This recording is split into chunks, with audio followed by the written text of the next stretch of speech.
There has been never a time, I believe, in this industry where the speed of change has been so fast. Welcome to Radio Davos, the podcast from the World Economic Forum that looks at the biggest challenges and how we might solve them. This week, how is the energy transition doing? We hear from three CEOs from companies on the front lines of the rapidly changing global energy sector. Resilience is today the dominant discussion point, and resilience covers a lot of things. The sustainability element, the availability of supply, and it covers also, obviously, on how do you actually build an infrastructure in a geopolitical world, which is probably more challenged than it used to be. Renewables have become far cheaper than anyone expected. Can they help cope with the growing demand for electricity, not least from the rush to build energy-hungry AI data centers? At this time, renewables are absolutely crucial, absolutely essential to get these data centers built, to get them built quickly, and to continue to have the social buy-in to placing large data centers sucking up a lot of energy in different communities. And can improved storage technology ensure that renewables deliver even when the sun isn't shining and the wind isn't blowing? I'm quite confident to see the long duration battery storage is going to play a vital role to replace gas. I'm Robin Pomeroy at the World Economic Forum, and with this look at the energy transition from three energy CEOs.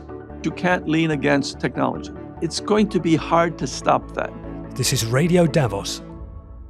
Welcome to Radio Davos, and this week we're talking about the energy transition, and I'm joined by a co-host this week. His name is Charles Bourgault. Charles, how are you? I'm good, thank you, Robin. What do you do at the World Economic Forum? So here at the World Economic Forum, I am managing the electricity industry community. So that's a community of who or what exactly? It's around 50 partner companies in the electricity industry value chain. So that will be utilities, grid operators, technology manufacturers, companies that are on the energy demand management side, all those really who are producing and helping people consume our electricity. And you said they're a community. That means they actually meet each other and you convene them and bring them together? Yes, exactly. So they convene regularly 2-3 times per year to discuss indeed the challenges facing the industry and how they can contribute to the forum's objectives of improving the state of the world and advancing the energy transition for society and the economy. Now, you came to me and said you've got this community of amazing companies, brilliant people there. Perhaps if we reach out to one or two of them, we can talk to them about they're people really on the front line of trying to make the energy transition happen. And that's what we've done. So over the last couple of weeks, we've been interviewing. We've actually got 3 interviews we're going to play out today. What did you say to them when you said, will you join us? What were you telling them we would be asking them? Yeah, indeed. So I think the energy transition at the moment is facing many challenges and is taking also different pathways depending on the countries where you are. So it was interesting to indeed sit down with CEOs of companies that are active in many different parts of the world to see how the transition is playing out in those different parts, what are the challenges that they're facing, what they think will be the way ahead in those geographies. So I think they each shared their views, and that's really interesting to listen to. It was really fascinating for me. I mean, on Radio Davos, we do a lot about climate change, we do a lot about energy, but it's always interesting to speak to people who are really getting their hands dirty, building the infrastructure that's required to make these things happen. And these were 3, as you say, very different companies from very different geographical locations doing different things. Who's the first one? Christian Bruch, who's the CEO of Siemens Energy.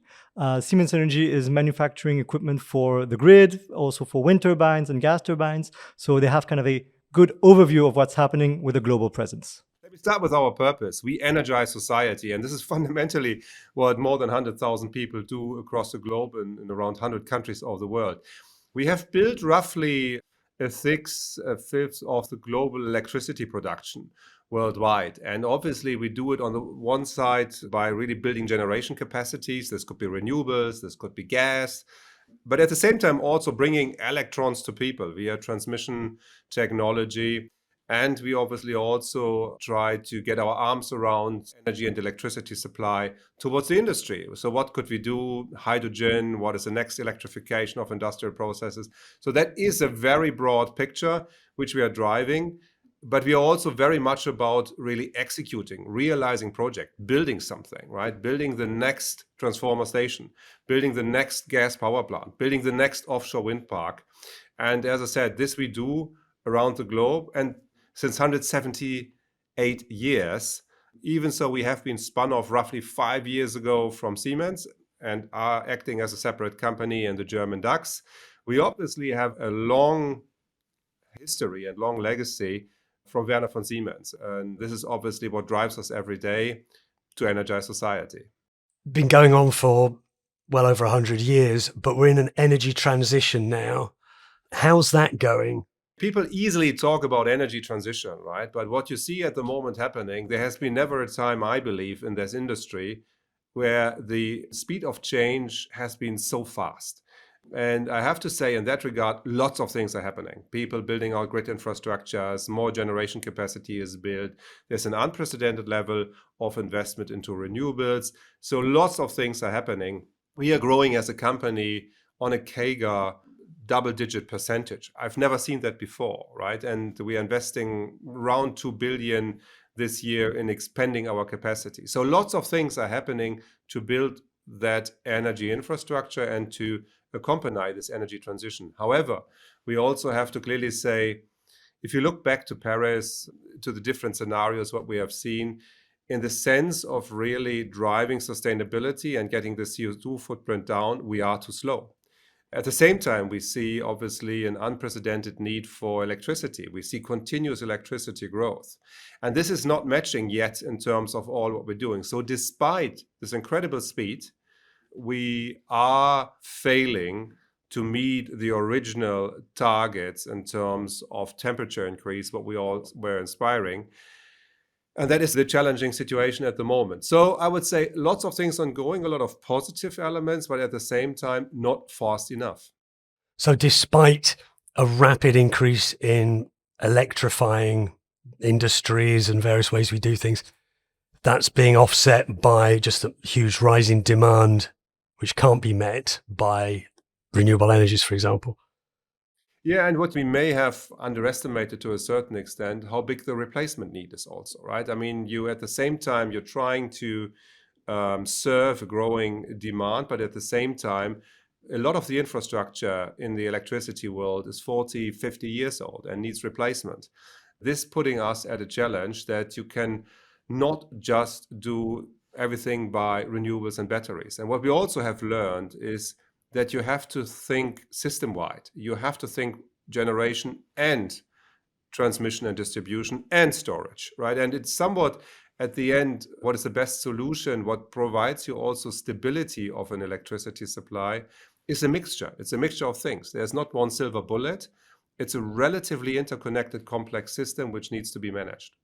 About the direction of this transition, because there's a lot of talk about energy dominance lately, also some talk about energy resilience. Where do you see that headed and how is that playing out with each other? Yeah, while obviously 5 years ago everybody was talking about sustainability, we know that electricity and energy supply is at the end the base for every societal development, for every stable society. These people need energy and electricity. And in that regard, we obviously also have seen how vulnerable you are if you don't have that. And resilience is today the dominant discussion point. And resilience covers a lot of things for me. Resilience covers also the sustainability element. It covers also the availability of supply.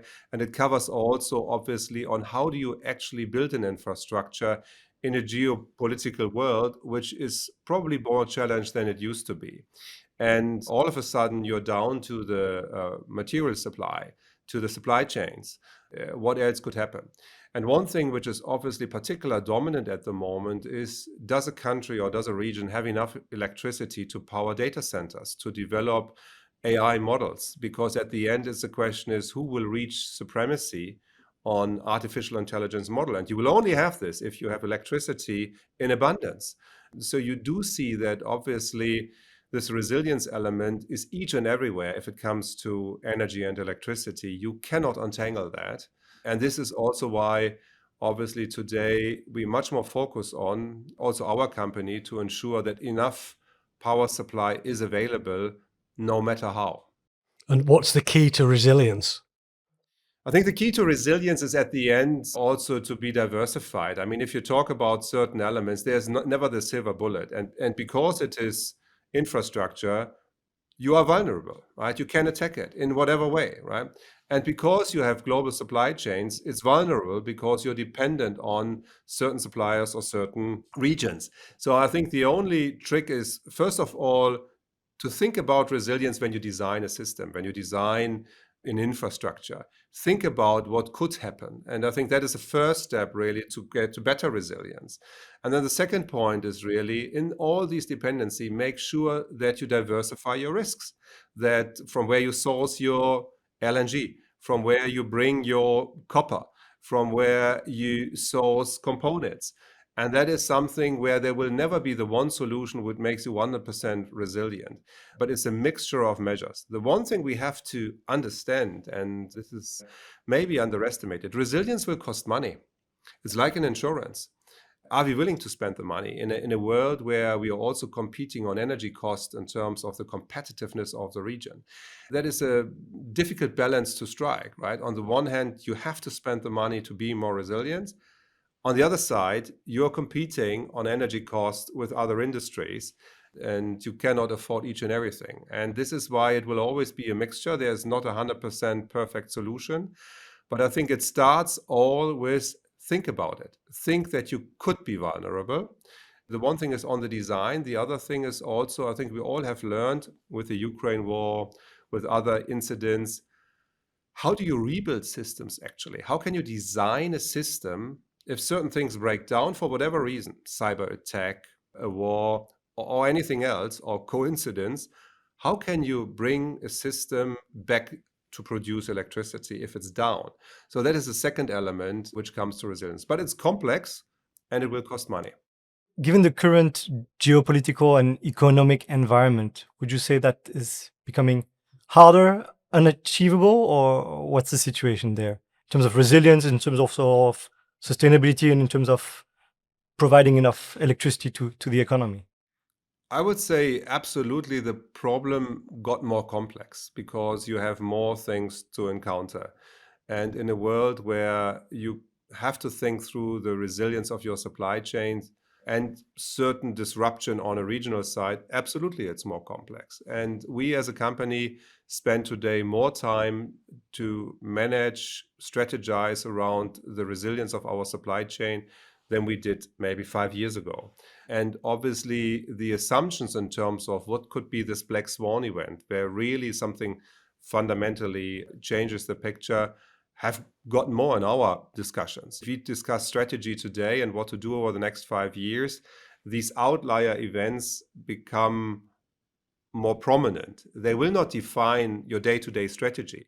What do you mean by an outlier event? What kind of thing? Well, it could be a war, right? It could be a war which completely cuts you off of a region, right? And you cannot plan for this in your day-to-day exercise. You cannot always assume the worst. But what you have to ensure in these situations, you're still able to perform certain things and you're still able to run your company.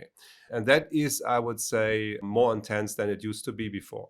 You mentioned earlier the massive demand from AI and the kind of race for AI dominance, I think the way you put it. Do you think that also feeds into the international relations side of things?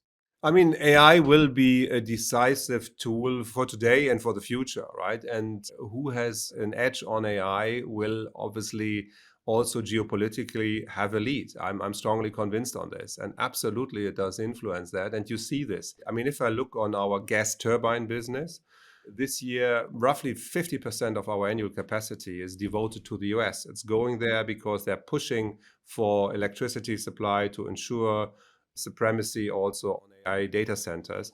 And you see it effectively happening. You see these regions sticking out. Absolutely, yes.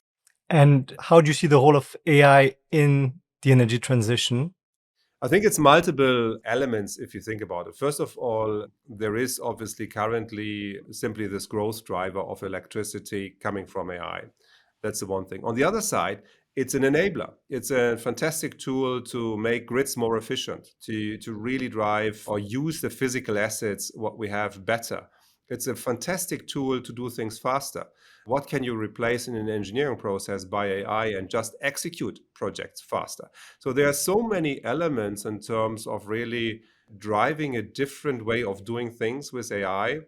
It will be in the center of everything what we're doing. And I think we're just scratching at the surface to learn it. I mean, we all obviously use the tools, try to get an understanding, but the potential for driving particular efficiency of processes or usage of assets is just at the beginning. So in that regard, there's no question that AI will help us in the energy transition. The question is, how fast do we get into models that we really can scale? We in our company have a lot of use cases where we test, where we develop, and either for ourselves in terms of how we do things, or for customers, products, optimization, digital products in terms of rolling this out. However, can you immediately roll it out through the whole fleet? Can you really scale it in the speed you like? No, I'm not seeing that, but it will be the tool to use to drive further energy transition. Most of us don't have your job, kind of at the head of a big company driving part of the energy transition. Just wondering, on a kind of a human level, have you had experiences when you've been involved in a project, you've built something and you've really thought, wow, that's changed the way this is working? I'm sure anyone in a job, you do your day-to-day job, but do you ever stand back and think, what we've done there, we've really changed things? I have the pleasure to work for a company which really physically does something, and we do cool stuff, right? I mean, if you see our equipment, how large it is, how difficult it is sometimes to build it somewhere, really in regions which are not easy, and let it be of whatever, bringing energy back to Iraq, or let's say rebuilding countries after a war, or building a super big offshore wind park where you stand on 170 meters height on the nacelle and see a 110-meter long blade going in front of you. Or if I see what we're doing in research and development, where you're really at the edge of technology, I have to say I love to work for this company, because you see so many things where you say, yes, you can really influence something. So lots of things.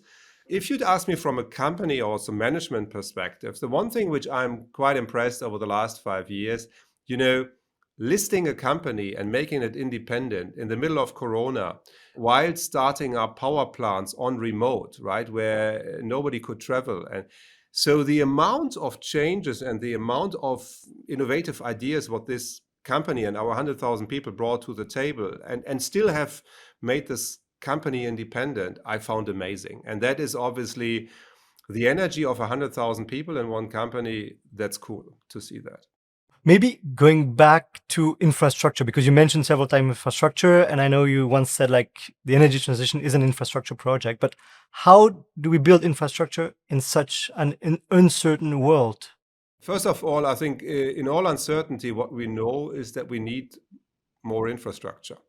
And we do know that electricity consumption is going to grow. And that is the privilege of working in energy at the moment. The basis for the demand is existing no matter what. And yes, there can be elements which are influenced in this uncertain world, how fast whatever a battery electric is coming in the automotive, or how fast data center is going to, but we do know that population is growing. We do know that electricity share in energy is increasing. And no matter what, if you want to build stable societies, then it's needed to serve this demand. And in that regard, honestly, I have to say I'm on the easier side of the table, because the need for electricity for me is relatively certain in an uncertain world. The challenge is, at the end, how do you execute? How do you implement projects? And what is the versatility you do need in your system to amend the way on how you execute, finding a different supplier, getting a different team, being more local. But that is something what you can manage. And we are a big company. And as I said, we're operating in around 100 countries of the world, which gives you some flexibility. What we are trying to do as a company is to change our management structure a bit to bring more agility into this responsiveness. Because what you do see is the complexity got so high, there is certain decision-making processes which by definition need to be more decentral to react on certain things. You cannot run it top-down anymore in the structures we liked to run it. So this agility element in a company is essential because planability is less pronounced than it used to be. Are you optimistic about meeting the climate challenge? Optimistic is probably the wrong word. I would say I'm a pragmatist, right? And from that regard, I would look on a massive challenge where we are not on track at the moment. But I'm pragmatic enough to say we work on the things what we can work on, and it still contributes something. And this is what makes me proud. And every day I get up and know what I have to do and with the organization in terms of working on it. Whether I'm optimistic, whether it will solve the problem, I don't know, but pragmatism helps. Christian Bruch, he's the CEO of Siemens Energy. Charles, it's very interesting what he was saying about, it's a booming industry, electricity in general, renewable electricity even more, but there's also a boom in demand for electricity right now. And that means just masses more renewable energy in itself is not going to get us to net zero. Yes, indeed. You're right. We need to decarbonize, but we need to do so in an environment where the energy demand is growing. Within this energy demand, electricity demand is growing even faster. And we have an old infrastructure. So we need to build, rebuild, modernize everything that we have in a short time frame. And he made that point, didn't he, about the replacement costs of old, decades old infrastructure that just needs replacing. None of this is going to come cheap. Let's move on to the second one. Who's our second CEO? So our second guest is Andrés Gluski, the CEO of AES Corporation. It's a utility active in the Americas mainly, so the US as well as Central and Latin America. There again with a good view on the challenges across different countries. The AES Corporation is a multinational. It's a Fortune 500 company headquartered in Arlington, Virginia, really Washington, D.C. We are the world's largest provider of clean energy to corporations in the world, and also the largest provider to data centers. So we run utilities, we run a large renewables program, but we also have a LNG, and we have a new technologies group that's done a number of very exciting things. What are your views on the energy transition today, and what kind of direction is it headed to? I think there's a lot of noise in the system today about the energy transition. So it's sort of good to step back and look at the facts. So in 2024, the world installed almost 600 gigawatts of renewables. Almost half of this roughly was in China. The bulk of it was in Asia. A little bit, about 12% was in the Americas, and of that, the bulk was in the United States. So basically, the world is building more renewables than anything else, and the speed is picking up very quickly. Other realities, the price of solar has come down 90% over the last decade. The price of lithium-ion batteries for energy storage has come down 90%. So the reality is there's a lot more happening, I would say, in terms of the transition than you might get, especially from the press in the United States. But we are seeing a segmentation of markets. There's no question that, say, both solar panels and batteries are much cheaper outside of the United States because of tariffs. And I would say to some extent, Europe as well, though less so. So you really have a bifurcation. I would say outside the United States and some parts of Europe, it's very hard to compete with solar plus batteries in most of the world. It really is a killer app. Now, there is no question that there's overproduction in China, and this has been helping to drive prices down. But it is an exciting time in terms of, if you look at any forecast anybody made over the past 10 years in terms of the growth of renewables, it has exceeded it. So this should make us feel very, I'd say optimistic. On the other hand, if you look at the goals, say, of the Paris Climate Agreement, or if you look at the goals of net zero, we're behind it. So that has to do with, quite frankly, burning more fossil fuels. I think there were some assumptions that were unrealistic in terms of the transition, the cost of the transition. But overall, I'm very optimistic about what we can do with technology, where relative prices are. Look, before I was in the electricity sector, I was in telecoms. And if there was one lesson I learned is that you can't lean against technology. So, first I worked in a large company, but, I was part of the team that started mobile cellular. We went digital. And then we did an internet service provider. And even though, say, governments may wanted to stay analog or didn't want to invest in digital, or they wanted to keep prices high for long distance travel, they couldn't lean against the technology. So my belief is that in the energy sector, you will see something similar. There's a lot of very promising developments as well. So I think that the transition will continue. I think we have to set a realistic pace. And I do think, policy matters. So it might slow down in the United States over the next couple of years. Is there one reason that Asia has leapt so far ahead? The driving force here is China. And there's no question that China is selling, especially solar panels, at a very, very low price, and batteries as well. Again, the bulk of this build out in Asia has been China. And I think this gets into things like geopolitics. What's great about renewables is once they are built, you're totally independent of, say, imports or commodity prices. So definitely, I think China's had a desire to become more energy independent. Additionally, there's a lot of talk about climate change, but nobody talks about particulate matter. And so the fact is that the air quality in China was dismal, was absolutely terrible, and it was affecting the health of their population. So by going to renewables, they've considerably cleaned up the air in their major cities. We're seeing the same, for example, in India. India, the air quality today is horrible. By building more renewables, they can reduce the particulate matter and improve the quality of people's lives. So I think that's a driver as well. So you have not just climate considerations, but you have local pollution considerations as well. So on both these sides, I think renewables and zero carbon energy is really key to improving people's life. Then you have the electrification. And if you look at what's happening with electric vehicle sales, electric vehicle sales in China have skyrocketed. And this goes hand in hand, again, with cleaning up the environment. So, we're actually seeing a lot of new technologies, confluence of new technologies, which are pointing to a cleaner future. And what about new drivers of the transition? I'm thinking, of energy dominance. There's also some talk of energy resilience. How does that play out?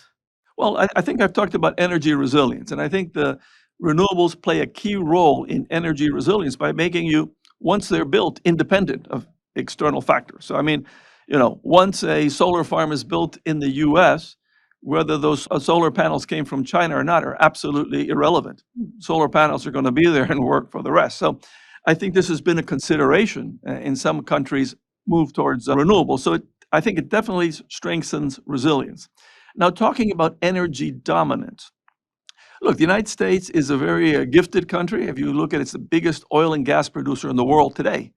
And it was thanks to technological innovation and really a spirit of entrepreneurship of the small frackers who didn't know any better and kept, going after fracking and driving down the cost. So the United States today is really the swing oil and gas producer, and it's a tremendous advantage. And it really gave it true energy independence. The United States has gone from a major importer to a major exporter. In fact, today it's the largest exporter of LNG in the world. So the United States has, I would say, in the oil and gas space, does have a dominant role. Now, a lot of the talk of energy dominance has to do with AI.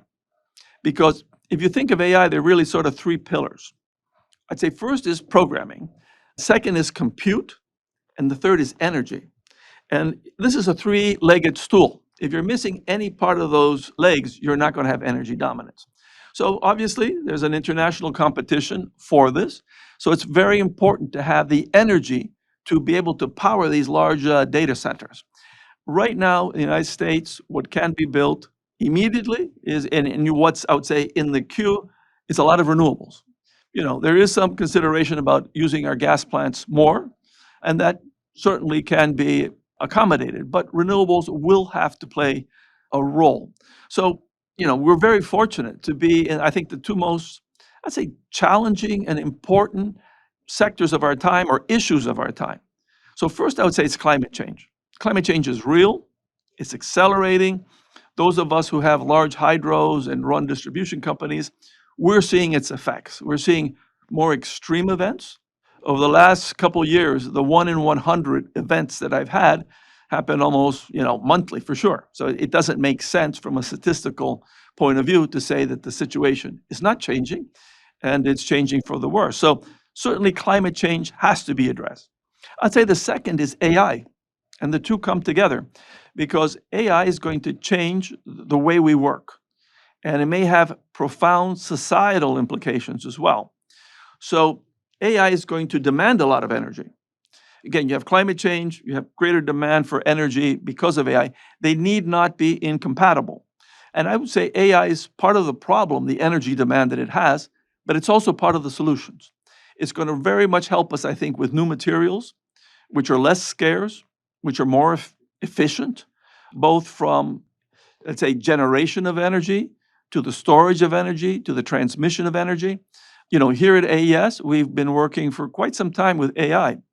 And together with one of the large technology companies, we came up with the first sort of digital twin for ISO, a network that allows you to really develop it more efficiently, dispatch it more efficiently, react to, let's say, emergency events more quickly. Because there's a lot of talk about generating more electricity. But the truth is, people don't consume, gigawatt hours or megawatt hours. They consume the services that it provides. And so we have to find a way to do more with what we have because the demand is immediate, but also, quite frankly, from an ecological and climate point of view. If we can use the same amount of energy to produce more welfare for people, that's also going to reduce the cost of it and help people's lives more. I think at this time, renewables are absolutely crucial because they are what can be built, let's say, in a 2-3 year period. So without renewables, you're not going to get this additional power. So if you look at the United States, over the last 3 years, 90% of additions to the grid have been renewables. So it's absolutely crucial. I think that we have to think about renewables plus energy storage. Because just renewables, yes, would be too intermittent. But if you combine renewables plus energy storage, they can power the grid. Now it's, I think also important to have an interconnection to the grid. It's also, there's still a role for gas in this model, but renewables can supply the bulk of the additional energy. And this is key because if we don't have new energy, the price of energy in the States will go up. And I would say the social backing for more data centers in their area may falter. So getting those renewables online is absolutely essential to get these data centers built, to get them built quickly, and to continue to have the social buy-in to placing large data centers sucking up a lot of energy in different communities. So again, we have climate change, which we have to solve, and we have AI. AI makes challenges because we have more energy. It's going to disrupt, let's say, the industrial process, but at the same time can offer many solutions, not only in new materials, but in how we consume the electricity.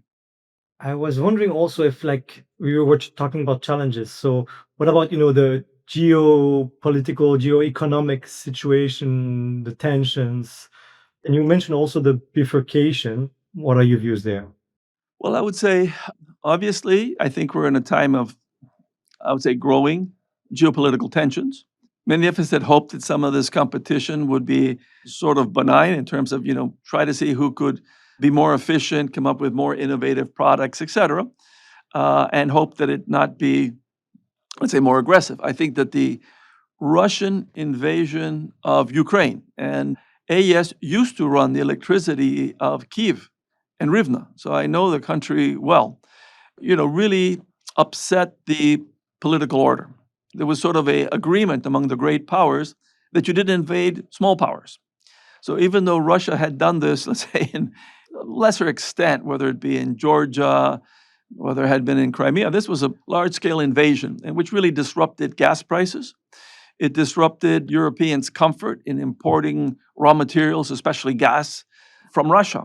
So this was a major disallocation, and it has led to, I think, more conflict because as I would say Europe, the United States, the West, broadly said, has been trying to get Russia to stop this aggression, it has also run afoul, let's say, of other countries and led to, say, trade tensions between, say, the United States and India, which had a very positive effect. So unfortunately, this can let's say, lessen the pace of technological change and technological sharing. There's a lot to be said of the United States and China working together. Those are two leading countries. If you look at a lot of technological change in our sector, a lot of the inventions came out of the United States, and it's really been China's advantage in fabricating and massifying it. So there's a lot of complementarity here, and it's a shame. But I would say what really sort of changed people's mindset of what sort of world we live in is the Russian invasion of Ukraine.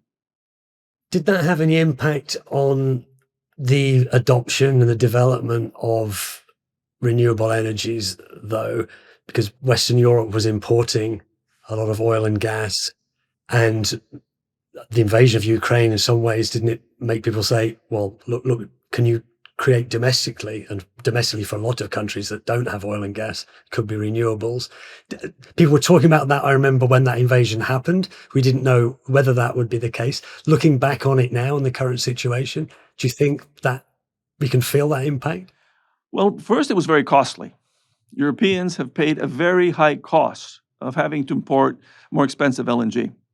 When we think about commodity shocks like this, I think that the media often doesn't do a very good job of separating short-term effects and long-term effects. Because you have elasticities, to use an economist term, elasticities of supply. If prices go up, you're going to get much more supply, but you're not going to get it overnight. You have to drill wells, you have to build liquefaction trains, etc. You're going to have a supply response, but it's over time. And the same thing happens with demand. In other words, people will find substitutes. And I think one of the things we've learned when people make predictions, whether it be for Brexit or anything like that, is that people are very creative in finding ways to, let's say, soften its effect or at least delay its effect. So what did we see with this? I think it was a tremendous cost to Europe. It caused social tension as well between the production of electricity. It made people question subsidies. Prior to this invasion, the real concern was that the Inflation Reduction Act was subsidizing renewables to the extent in the States that how could Europe compete with this? There's where I would like to see a healthy competition. Let's see who can come up with the best scheme to accelerate the energy transition. So look, think of it as a tax, mostly paid by Europeans and other gas importers. In the US, I think it was honestly, from an economic point of view, somewhat beneficial for the U.S. because the high prices allowed us to take a chunk of that LNG market. And let's say prior was really supplied by Russian gas.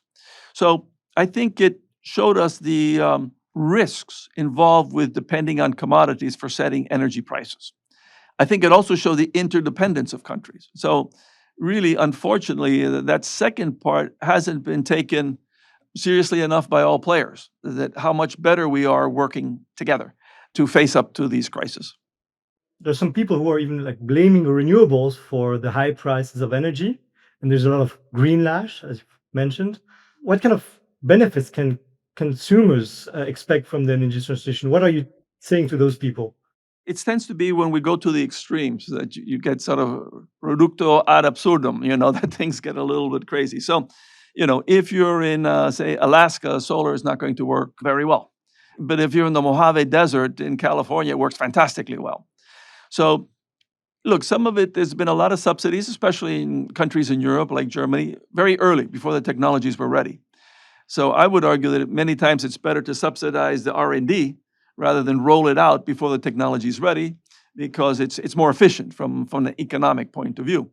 It's easy to pick on renewables, but again, if Europe hadn't built so much renewables, think about the impact of the cutoff of Russian gas. It would have been much worse. So renewables plus batteries do work. There's no question about that. And that they help drive down prices. And there are countries, for example, where you have minimal subsidies. Take something like we operate in Chile. We're the biggest provider of clean energy to the mining sector in Chile, which produces the copper and the lithium that are needed for the energy transition. Energy prices have dropped in Chile. Before the big build-out of renewables, energy was around $100 a megawatt hour. Now it's about $40, with minimal subsidies. You have a $5 per ton carbon tax. So thinking of places like Africa, which need to electrify, I learned this in the telecom sector. Africa didn't build out, hundreds of miles or thousands of miles of bearing copper and go to expensive analog systems. They jumped directly into cellular, distributed networks. Look how creative they were in creating new businesses around having this mobility communication. So when I think of Africa, they should jump directly to the new technologies. A lot of places have abundant sun, and you don't have to build all of the transmission infrastructure for isolated places. I mean, if I were a minister in Africa and was trying to electrify the country, certainly for the more remote villages, I would go to, solar plus batteries plus some wind. But what I think is needed is really sort of fundamental analysis. Some places have great wind, and some places have great solar. And not to try to force the use of a technology in places where it's inappropriate. So if you have poor solar, there are other things that you can use. Now, look, we also have to say, what is the goal? The goal is not renewables per se, it's zero carbon. So in the future, I think there's possibilities for, enhanced geothermal, especially in the United States, because we have a whole infrastructure of fracking. You also have small modular reactors. But again, we have to think of the time frame. That's not here now. That's not going to solve our problem for the next 10 years. So renewables are what's going to work best. And in the West, quite frankly, the economic viability of nuclear has yet to be proven. In the United States, we've built one nuclear plant, 2 units in the last 40 years. They're extremely overcost, without massive subsidies. So really, I tend to be biased towards market solutions. What we really need is a carbon tax. If we had a carbon tax, this would do a lot to improve nearshoring and onshoring, because if you had to pay the cost of, say, shipping parts 2 or 3 times across the Pacific, that would have a high carbon tax. I think it's economically efficient because there is a cost to carbon. There's a cost to carbon in the climate, and there's a cost to particle pollution. So it should pay that cost. So if you did that, just think about how much renewables are competing and winning in places with basically no subsidies. If you added a carbon tax, there's no question that it would be superior. But having said that, I'm not one who believes that we can just cut off fossil fuels overnight. There has to be a transition. I think there will always be a place for fossil fuels. Quite frankly, think of something like aviation. Just the energy density of liquid carbohydrates. I don't see, with current technology, we're going to have batteries or something, or green hydrogen that can truly replace it in certain roles. But that's okay. We could offset those carbons. So my dream world would be, we have free trade, we have a carbon tax, and then we let the market operate. How do you impose a carbon tax, though, particularly in somewhere like the United States? Well, right now, I think it's politically impossible. That is true. For a carbon tax to truly work, it has to be universal. Now, I do think that if you had, say, Western Europe, Japan, United States, Australia, Canada together, they are a sufficiently large portion of the world economy, maybe 50%, that they could have a carbon tax. And what we have to avoid is sort of demonizing, the other side. Because if you think of China, it has probably peaked in its carbon emissions because of green energy, which includes nuclear, but also thinking about electrification of transportation and becoming more efficient. So, global warming affects us all. And there are going to be no winners from global warming. I mean, perhaps Putin thinks that he's going to have better agriculture in Siberia, but I think if you put everything in context, probably not. So there really are no winners in this. And so we have to work together. I think going to the technical fundamentals is key. You're not going to win ideological arguments. And I do think also defining what you're trying to achieve and then working towards it is much better than taking sort of holier than thou stances. We have to get off our fossil fuels tomorrow. I'm the good guy, they're the bad guy. It's not that simple. And truly looking at it, I remember thinking about, say, in Europe, bringing Russian gas from the Urals into Europe over some Soviet-era gas pipelines. What is the leakage? So technically, if you had a leakage of around 10%, it's worse than a coal plant. So, it might make people feel good, but it's really not achieving anything. Perhaps one of the biggest tragedies of our time is that people don't listen to expertise anymore. And that is very bad. I mean, my opinion on, open heart surgery is as good as, Dr. DeBakey in Houston, which is just simply not true. So it's true about economics. It's also true about physics, and it's true about energy. So you mentioned your experience in the telecom industry. Was there also a big learning moment in your experience in energy, like one time when you had a, I don't know, a eureka moment or something like that? Certainly had a lot of opportunities to learn. The best opportunities to learn are your failures, because what you did right, fine, but what did you do wrong? I would say what I've learned is that execution is key. You can have a fantastic strategy, you can have a fantastic technical assessment, but if you have difficulties in executing, that's going to be very difficult. And so in our case, we had a run-of-the-river hydro in Chile, which was an expansion of an existing facility. And it turned out to be much, much more difficult, even though on paper it was the best project the company had. So I would say that's a learning.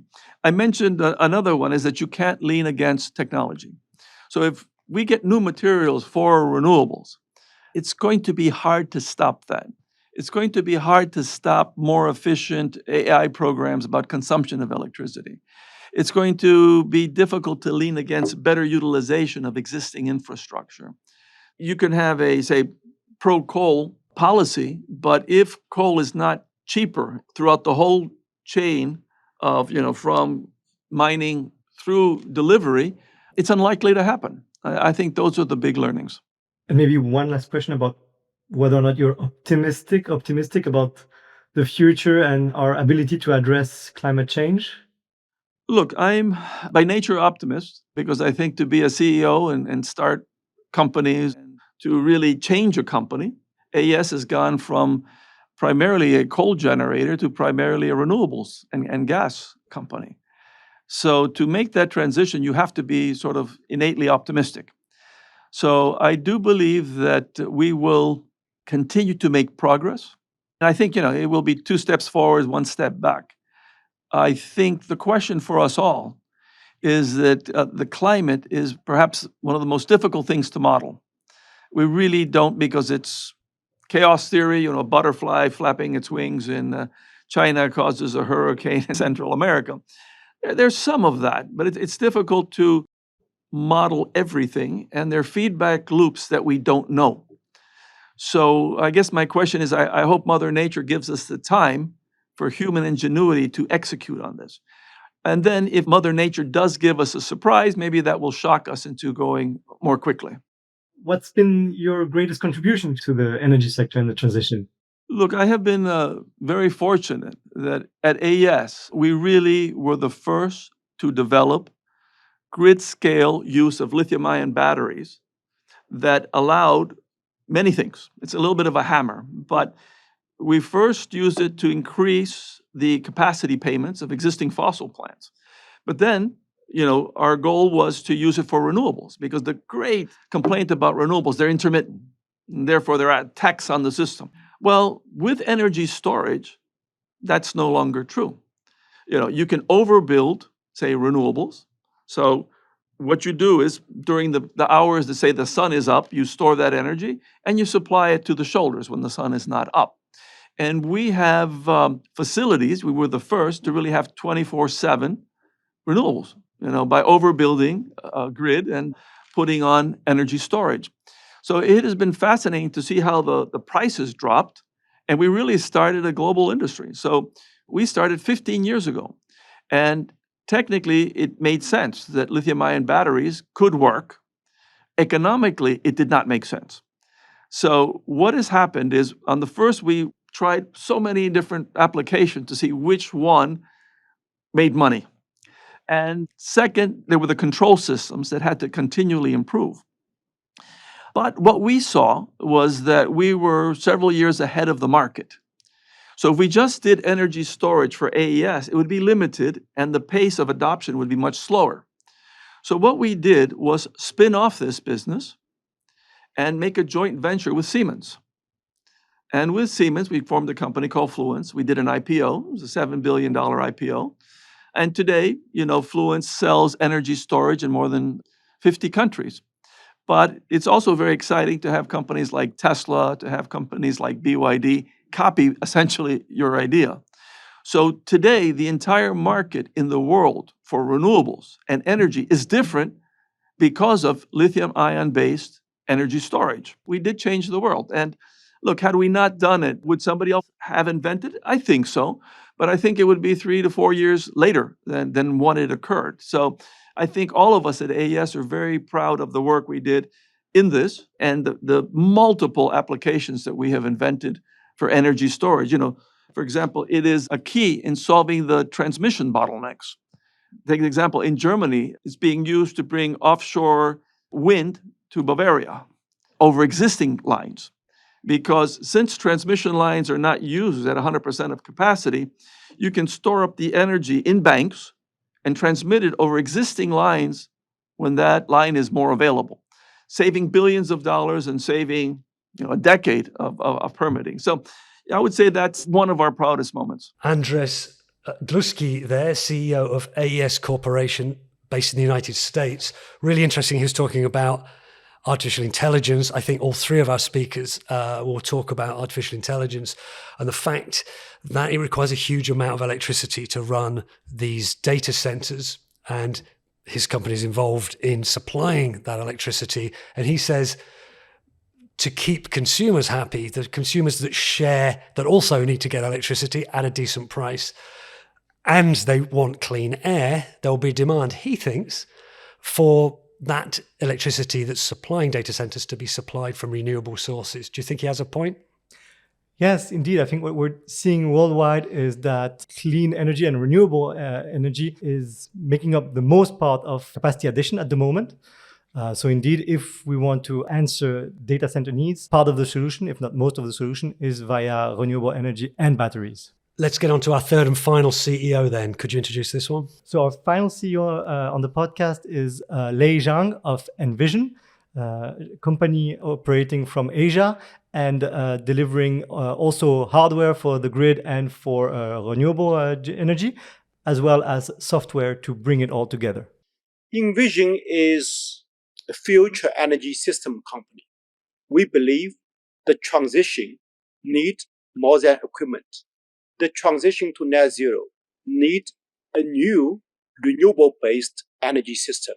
So it will comprise of wind turbine, solar panel, energy storage, grid technology, software, AI, green molecules.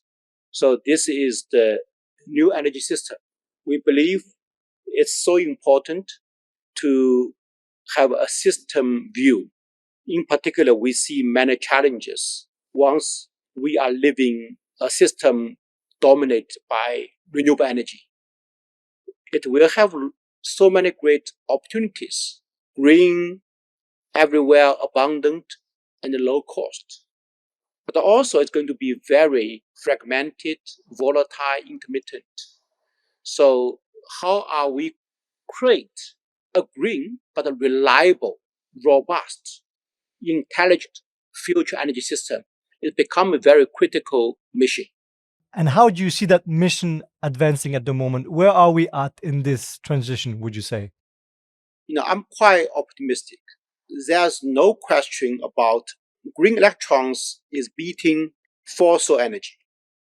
So wind, solar plus storage is more cost competitive than fossil-based electrons. However, to achieve net zero, the electrification rate is going to be much higher than today. So we're probably now around the 30% electrification rate. In order to achieve the 90% electrification, we have to remove our dependence on the oil and the gas. Think about maritime transportation. The diesels carries huge amount of energy in a much less costly way. So it's going to be difficult for using a battery to powering the maritime vessels. So we need green molecule. Green molecule provides not only the high energy density, but also with zero emission.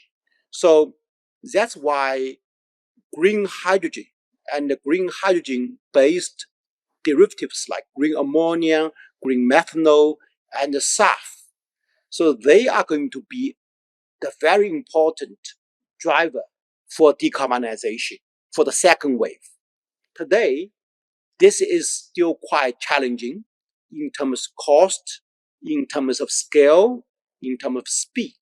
So from this point of view, I think we have to solve this big challenge on creating cost competitive green molecules. Is that a technological challenge? Is it a policy challenge? Collaboration? What is the main challenge? What needs to happen to make those green molecules available and cost effective and at a scale that really makes an impact? I think it's kind of chicken and egg issues. Some company claim we need green molecule, would like to source at a good price, but there's no green molecule supply. Okay, but the producer said, okay, in order to take such a huge capex investment, so we need long-term offtake agreement. Just put example for green ammonia. There's no such a long-term offtake agreement have been issued to any developer. So which make the investment, bank financing, project financing is going to be difficult for the developer. Envision, we decided a few years ago, okay, let's break through such a dilemma. We don't need long-term offtake agreement.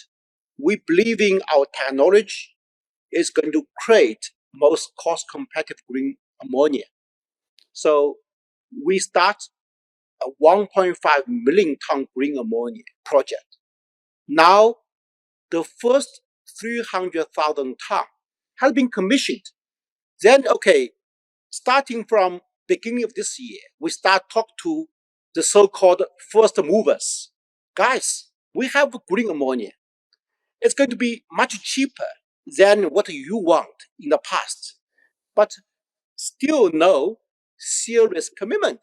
And people told us, oh yes, sorry. So our procurement time starting with 2028, 2029. This is a real test for the belief and the commitment of those first movers. Of course, we see some country is moving. So like Korea, so they are auctioning for national green ammonia and a blue ammonia supply. So starting from 2028, 29, with a serious quantity. Now, of course, we see Singapore is start to forming some kind of policy, but we are making the green ammonia below $600 FOB, which is a great price. Still lack of real commitment. So I think policy, financial scheme playing an important role as well. In Envision, we are able to develop multiple technology because we are a renewable energy system leader. We are making wind turbine, grid technology, storage, ammonia synthesis, green hydrogen electrolyzer, and the software, AI, weather forecasting, AI grid together to create this most cost competitive green ammonia. Otherwise, it's going to be much expensive than this price.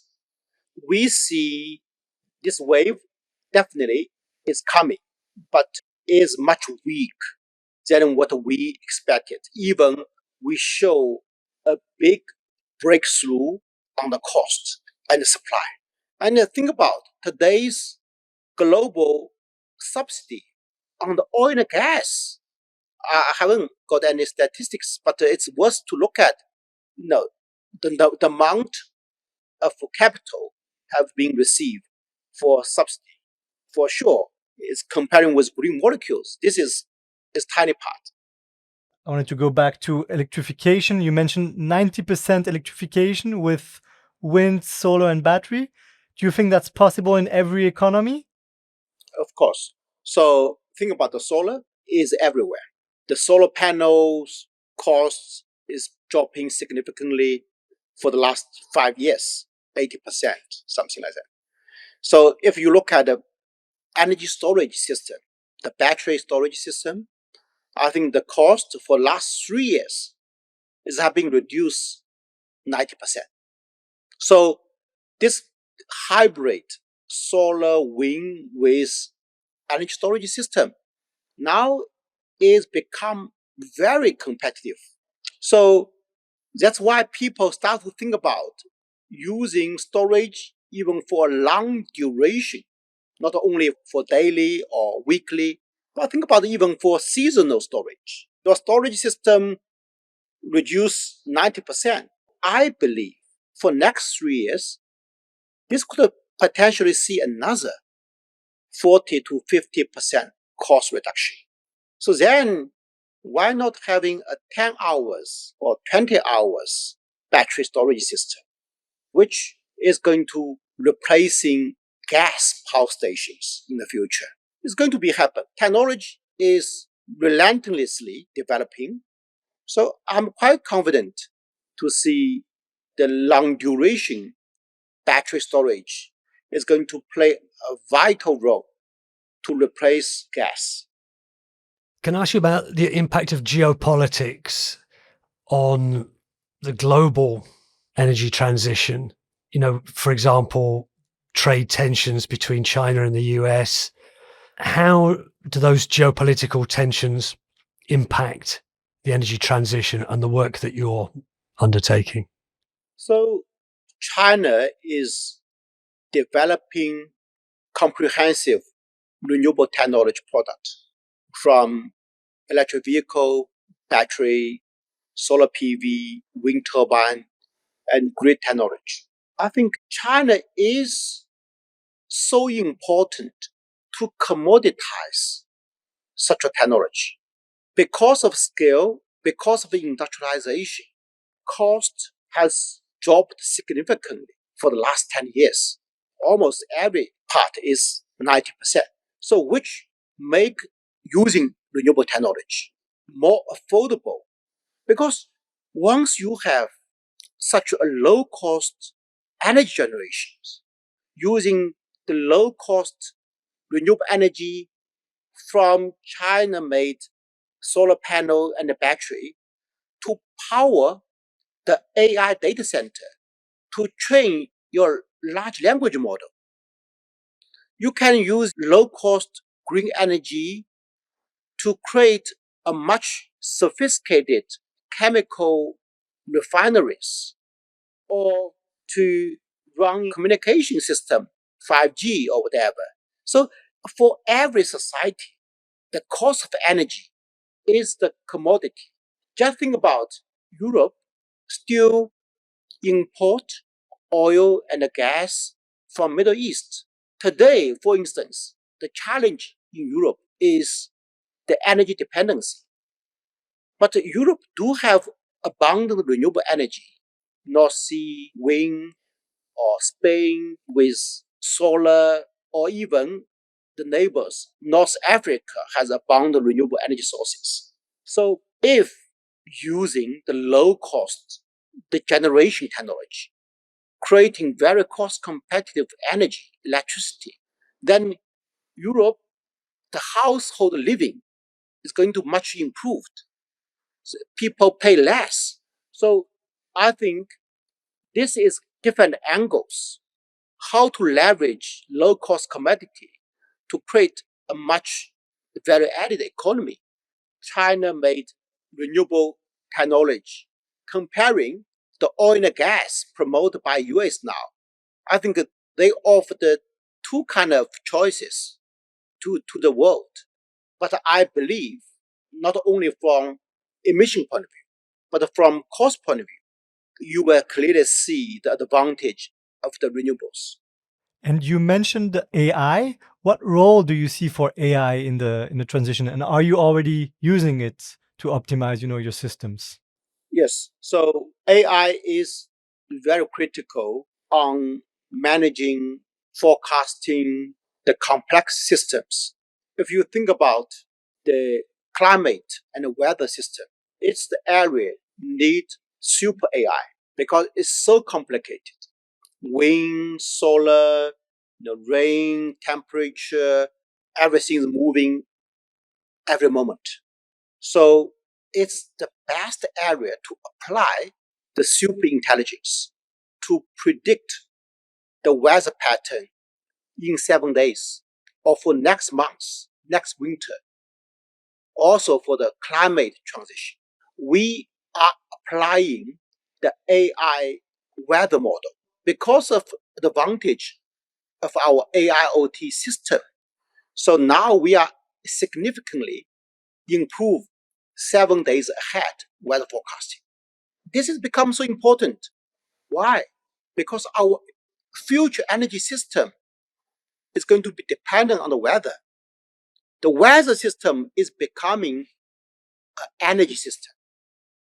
We're also using AI models for managing grid, managing wind turbine, AI storage, because storage need to communicate with grid to know when to charge, when to discharge, how much, how fast. We do see AI is probably the new energy system. In particular, is going to be a heavy user of advanced AI technology. At the same time, think about where's intelligence coming from? The super intelligence is coming from energy. So people realize energy is able to creating everything. Energy is creating transportation vehicles. Energy is creating communications, 5Gs. Energy is creating food. Energy is creating protein. Energy is creating steel. Now energy is creating intelligence. That's the AI. Energy is creating even currency, blockchain, Bitcoin. So energy is behind all social industrial development. So this is going to be so important for our civilization advancement. But some people fear that we won't have enough energy for AI. I don't think so.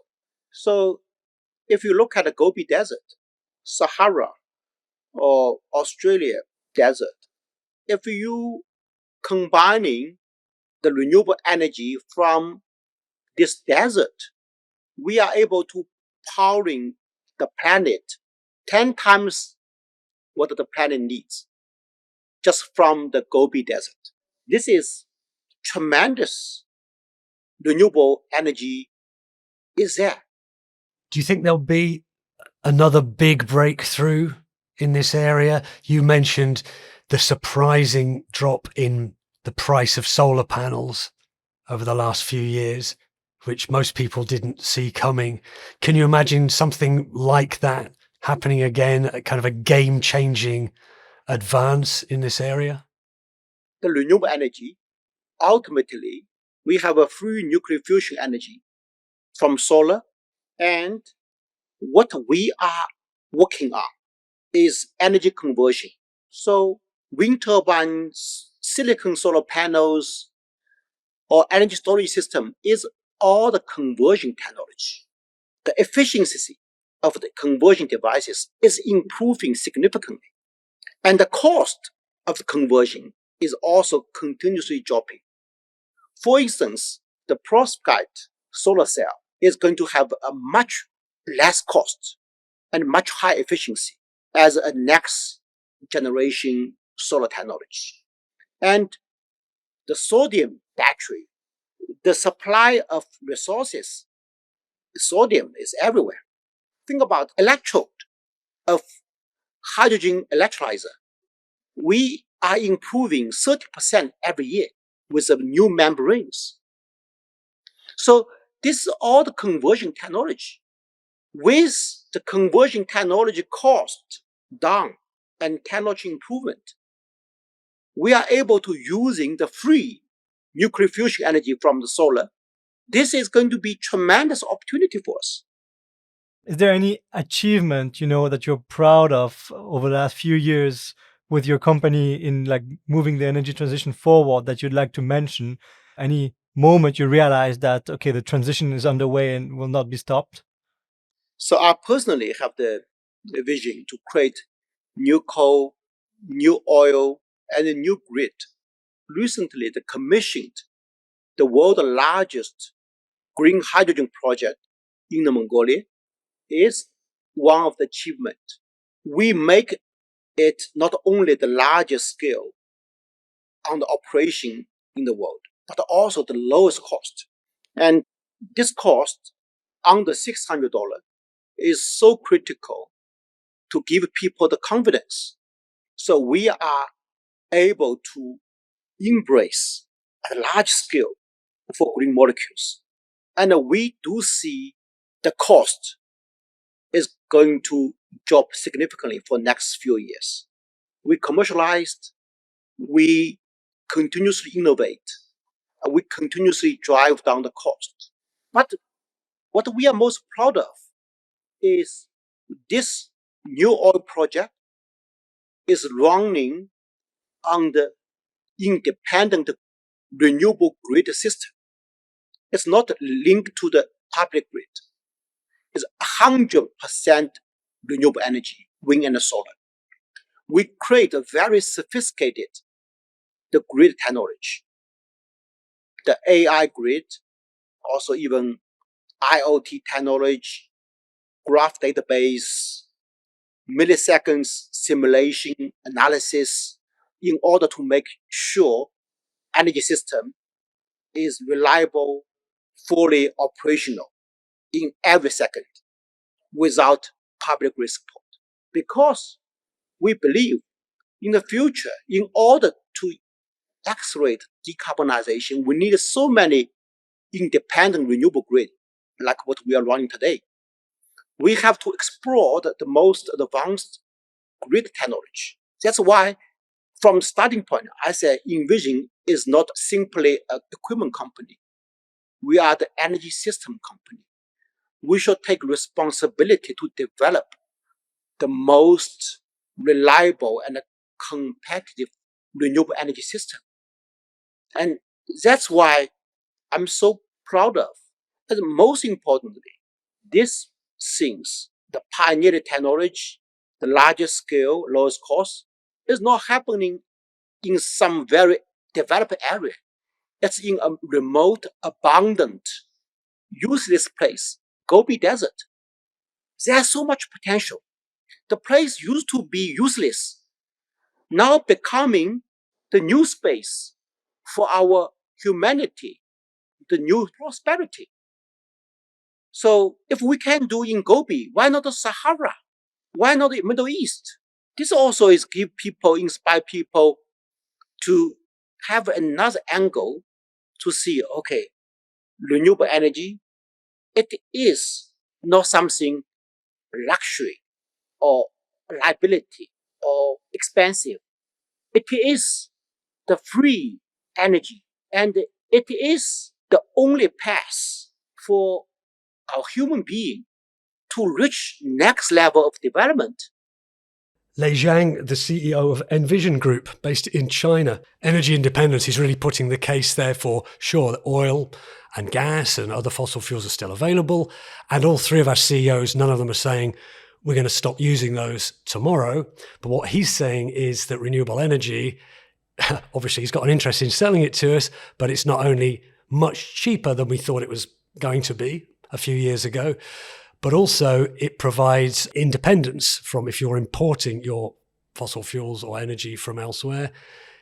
If you've once imported, perhaps from his company, the equipment needed to make solar power or wind power, then it's domestic energy, or he even calls it free energy. Indeed, it's free. You just need to invest in the ways to harness it. But if you can bring down that cost, then indeed you have very cheap energy. And he also makes a good point about storage. This is something I didn't realize was advancing as fast as he's saying it is. One of the drawbacks of renewable energy can be that it's only available when the wind's blowing or the sun's shining.